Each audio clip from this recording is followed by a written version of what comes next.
Hey y'all. Okay, so here we go again. This time I'm bringing you guys along for a corrective haircut. So this client came in and she had gotten her haircut maybe a day or two before at another salon. And as you can see, it's all kinds of jacked up. I don't know what really happened, but she told me her hair had started like middle of her back. And this is where she ended up at this last salon. So she asked me to basically go in and do what I had to do to make sure that we could get her back on track with a haircut that's more balanced and just makes more sense. So as you can see, I'm starting off by just cleaning up the underneath here. It was so uneven, y'all. And they had gone in and like really just shredded her ends with the texturizing shears. So the density was just completely obliterated. So we had to go in and give her that good old Karen cut. Sometimes, I know the graduated bob has gotten a bad name over the last couple of years because it's associated with such terrible racism. But sometimes it's necessary, and it's a classic shape that really does look good on mostly everybody, especially when it's done correctly. Obviously, that real stacked bob is not it at all, and we all are trying to avoid that one.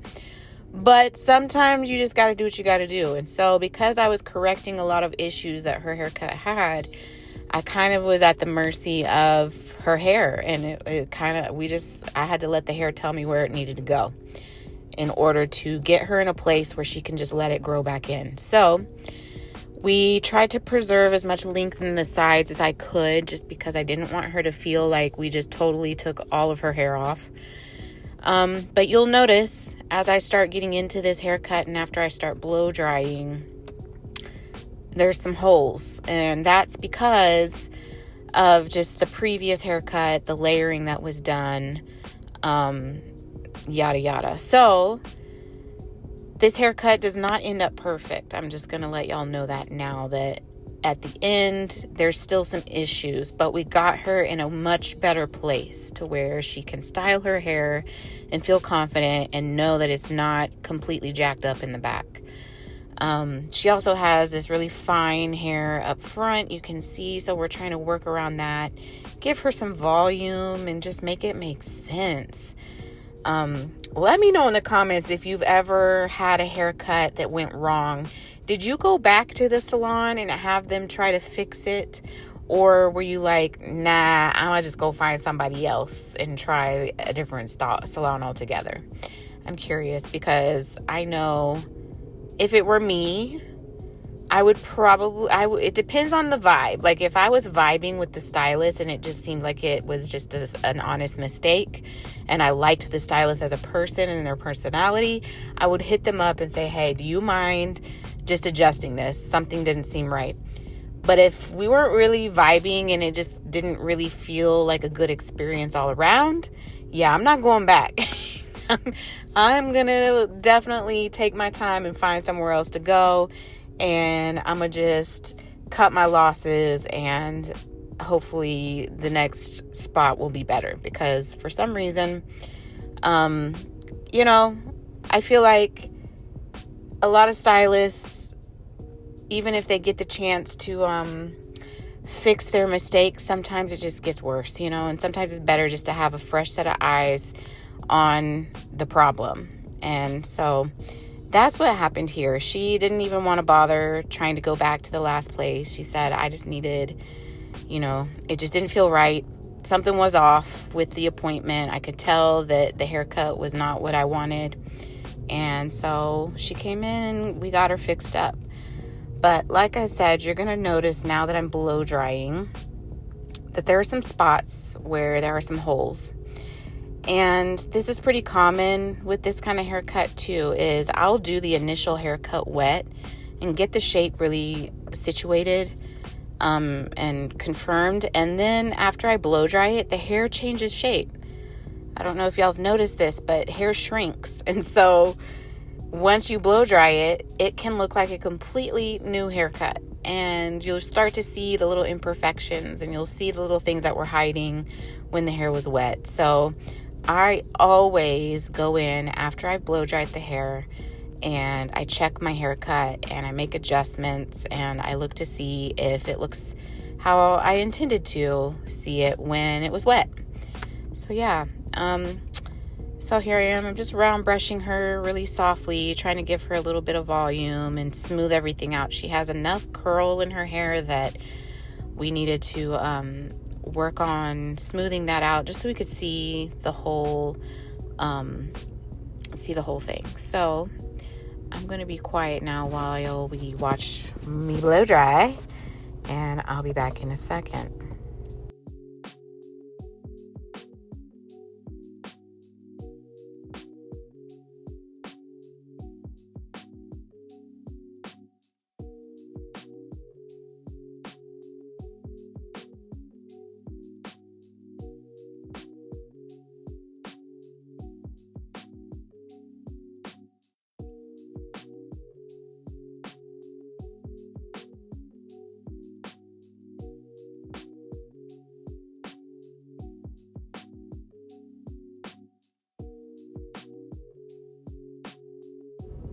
Okay, so now that we're dry, you can see what I'm talking about. There's that beautiful hole right there around her ear. And of course, could I just cut the side shorter to meet the back? Yes, I could, but I don't want to, because I want to preserve as much length as I can in the side so she doesn't feel like she just cut all the rest of her hair off. So I decided to go a little shorter in the back. And when I'm dealing with a bob like this on really thick hair, sometimes just using your trimmers is going to give you the best, cleanest option. So I'm just going in, reestablishing that guideline in the back, bringing up her perimeter so that it's a little closer to those side pieces, and giving her just a really crisp line because we're using the trimmers. So once I did that, it looks way better. There's still a hole, but we can work with it. So my next step is just go in and try to blend that side in, notch into the sides just enough to where it's not as obvious that we had a crazy haircut before.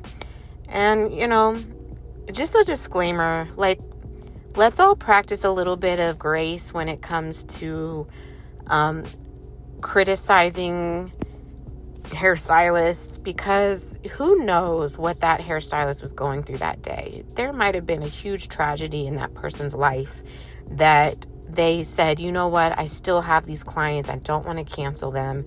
I'm going to show up.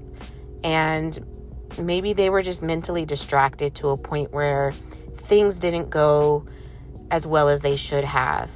And, that's something that happens in our industry a lot. And I think hairstylists get a lot of criticism and flack from people who forget that we're human, and forget that when I wake up in the day and I have to come to work, I don't get to sit and think about all the drama that's going on in my personal life.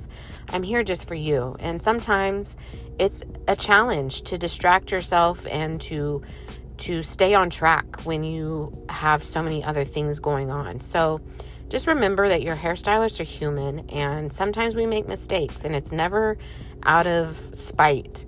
I never want to mess someone's hair up on purpose. So just throwing that out there, who knows what her hairstylist before was going through that day that caused them to have all these crazy mistakes. But luckily, she's a nice lady, and she didn't make them feel horrible. She just came in and we addressed the issues. And I think we were able to get her to a much better place. So I'm just doing little finishing touches, blending in her framing just a little bit more, trying to debulk this side because obviously we have some old layers that we're trying to blend in with everything. And she does have a lot of hair. So I think we did a good job. I think her hair looks amazing. She's in a much better place. She can let this grow in, or she could just keep it short and maintain it. Either way, she looks awesome, and I could tell she felt a lot better just knowing that the back was cleaned up and she didn't have all these crazy long pieces, and it just looks like a haircut that makes more sense. And I always try to show the client the back of the head when we're finished so they can see where we ended up versus where we started.